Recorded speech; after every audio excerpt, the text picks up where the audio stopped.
ಜಿಲ್ಲೆಯ ಸೊರಬ ತಾಲೂಕಿನ ಆನವಟ್ಟಿ ಗ್ರಾಮದಲ್ಲಿ ದಿನಾಂಕ 15-4-2026ರಂದು ಎಂಎಂ ಜೋಶಿ ನೇತ್ರ ವಿಜ್ಞಾನ ಸಂಸ್ಥೆಯ ಎಸ್ಜೆಎಂ ನೇತ್ರ ಭಂಡಾರ ಹಾಗೂ ಸಂಶೋಧನಾ ಪ್ರತಿಷ್ಠಾನದ 24ನೇ ನೂತನ ದೃಷ್ಟಿ ಕೇಂದ್ರವನ್ನು ಉದ್ಘಾಟಿಸಲಾಯಿತು.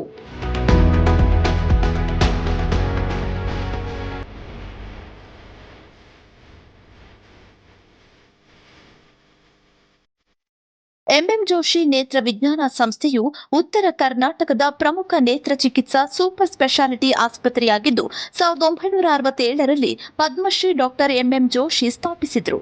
ಇದು ಅತ್ಯಾಧುನಿಕ ತಂತ್ರಜ್ಞಾನದಿಂದ ಸಮಗ್ರ ಕಣ್ಣಿನ ಆರೈಕೆ, ಶಿಕ್ಷಣ ಹಾಗೂ ಸೇವೆಗಳನ್ನ ಒದಗಿಸುತ್ತೆ.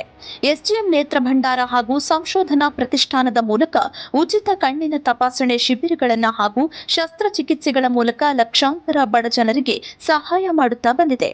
ಗ್ರಾಮೀಣ ಪ್ರದೇಶಗಳಲ್ಲಿ ದೃಷ್ಟಿ ಕೇಂದ್ರಗಳ ಮೂಲಕ ಅನಗತ್ಯ ಅಂಧತ್ವ ನಿವಾರಣೆ ಹಾಗೂ ಆರೋಗ್ಯ ಜಾಗೃತಿ ಹೆಚ್ಚಿಸುವಲ್ಲಿ ಮಹತ್ವದ ಪಾತ್ರ ವಹಿಸುತ್ತೆ. ಕಾರ್ಯಕ್ರಮಕ್ಕೆ ಮುಖ್ಯ ಅತಿಥಿಗಳಾಗಿ ಶ್ರೀ ಮನ್ಯರಂಜನ ಘನಲಿಂಗ ಚನ್ನಬಸವ ಅಮರೇಶ್ವರ ಸ್ವಾಮೀಜಿ ಹಾಗೂ ಶ್ರೀ ನಿರಂಜನ ಪ್ರಣವ ಸ್ವರೂಪಿ ಮಹಾಂತ ಸ್ವಾಮೀಜಿ ದಿವ್ಯ ಸಾನ್ನಿಧ್ಯ ವಹಿಸಿ ಕೇಂದ್ರವನ್ನ ಉದ್ಘಾಟಿಸಿದರು. ಈ ಸಂದರ್ಭದಲ್ಲಿ ಶಿರಸಿಯ ಹಿರಿಯ ನೇತ್ರ ತಜ್ಞರು ಹಾಗೂ ಕರ್ನಾಟಕ ರಾಜ್ಯ ನೇತ್ರ ತಜ್ಞರ ಸಂಘದ ಅಧ್ಯಕ್ಷರಾದ ಎಂಎಂ ಜೋಶಿ ಗಣೇಶ ನೇತ್ರಾಲಯ ಶಿರಸಿಯ ಡಾಕ್ಟರ್ ಶಿವರಾಮ ಕೆವಿ ಅವರು ಮುಖ್ಯ ಅತಿಥಿಯಾಗಿ ಭಾಗವಹಿಸಿ ಕಾರ್ಯಕ್ರಮಕ್ಕೆ ಮೆರುಗು ತಂದರು. ಜೊತೆಗೆ ಎಂಎಂ ಜೋಶಿ ಗಣೇಶ ನೇತ್ರಾಲಯ ಶಿರಸಿಯ ಗ್ಲುಕೋಮಾ ತಜ್ಞೆ ಡಾಕ್ಟರ್ ತನುಶ್ರೀ ಹೆಗಡೆ ಅವರು ಸಹ ಉಪಸ್ಥಿತರಿದ್ದರು. ಕಾರ್ಯಕ್ರಮದಲ್ಲಿ ದೃಷ್ಟಿ ಕೇಂದ್ರದ ಉದ್ದೇಶ ಮತ್ತು ಸೇವೆಗಳ ಕುರಿತು ಮುಖ್ಯ ಕಾರ್ಯನಿರ್ವಾಹಕರಾದ ಶ್ರೀ ಕುತುಬುದ್ದೀನ್ ಮುಲ್ಲಾ ಅವರು ವಿವರವಾದ ಮಾಹಿತಿ ನೀಡಿದರು.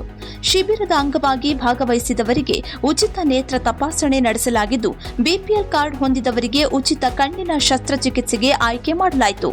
ನೂರಾರು ಜನರು ಶಿಬಿರದಲ್ಲಿ ಭಾಗವಹಿಸಿ ಕಾರ್ಯಕ್ರಮವನ್ನು ಯಶಸ್ವಿಗೊಳಿಸಿದರು.